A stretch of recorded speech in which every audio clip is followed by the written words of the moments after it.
আমাদের এই পলিথিনের সমস্যার কারণে আজকে আমি এই ব্লক পঞ্চায়েতে কংগ্রেস হয়ে কংগ্রেস ভোট করতে পারি নাই, কারণ ওই টানা পলিথিনের বিনিময়ে যারা টিকিট পেয়েছে ওরা আজকে কংগ্রেসের বিরোধিতা করে বিজেপিকে সমর্থন করেছে। পরিষ্কার এইবারে নির্বাচনে আমাদের একজন নির্বাচিত জেলা পরিষদও এখানে পুরা জড়িত এবং ওনার নেতৃত্বে আজকে আমাদের কংগ্রেসকে হারানো হয়েছে। ওনার নেতৃত্বে বারবার আমি বলছি যে ওনার নেতৃত্বে আমাদের এই ব্লককে ওনার অন্য দলের সঙ্গে দুর্নীতি করার অনেক প্রমাণ আছে। আমরা আগামী দিনে কোথায় কী করেছে আপনারা দেখতে পারবেন, ওর প্রমাণ আছে আমার কাছে।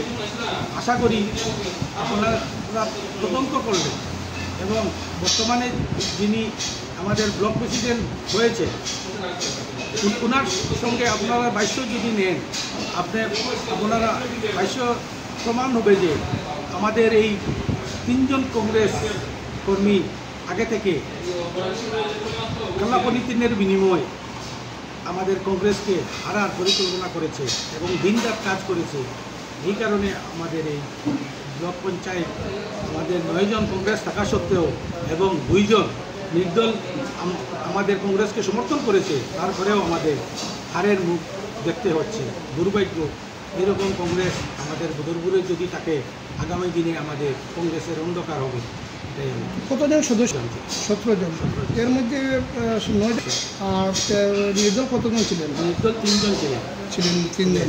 5 জন বিজেপি ছিলেন। নির্দলের 3 জনের মধ্যে 2 জন আমাদের কংগ্রেসকে সমর্থন করেছে এবং আমাদেরকে সাহায্য করেছে। তো দলীয় স্তরে আপনি কি নালিশ জানাবেন?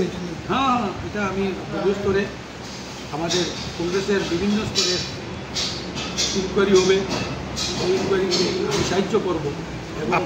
আপনি যে বলেছেন একজন জেলা পরিষদ কংগ্রেসের একজন জেলা পরিষদ জড়িত রয়েছেন, তো কোন জেলা পরিষদ বা ওই জেলা পরিষদ বিজেপির সঙ্গে আগে নির্বাচনের পূর্বে কোনো যোগাযোগ আছে কিনা? হ্যাঁ, পূর্বে আছেন মোস্তাক আহমদ জেলা পরিষদ।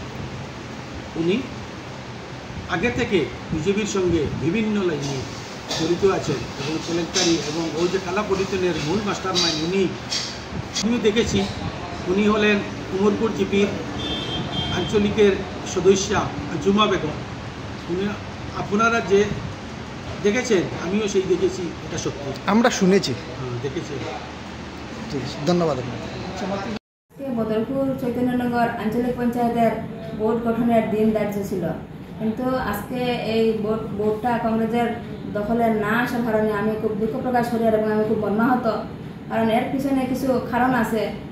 যেহেতু এই কংগ্রেস দল থেকে বহিষ্কৃত নেতৃস্থানীয় লোকেরা এর সঙ্গে নেতৃত্ব করায় আজকে এই জিনিসটা হয়েছে। আর আজকে আমাদের ব্লক কংগ্রেসের সভাপতি জাকার আহমেদ পান্না কোনোদিনও কংগ্রেসের 9 জন যে আমরা স্থান নিয়ে কোনো মিটিংও করাইছেন না, ডাকাইছেন না।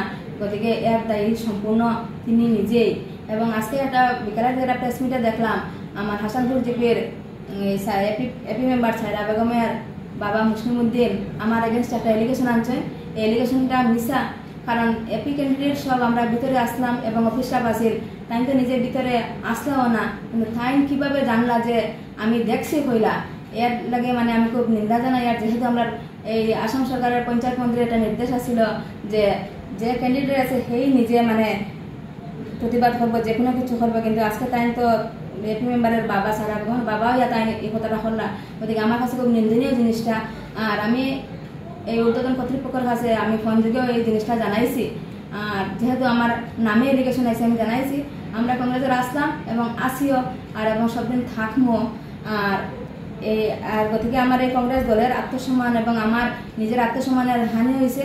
এর লেগে আমি উদ্বোধন কর্তৃপক্ষের কাছে আমি দিছি যে এটার বিচার চাইছি, বিচার প্রার্থী হয়েছি। যদি আমি বিচার না পাই তো আমি আইনত ব্যবস্থা নিতে বাধ্য পাই।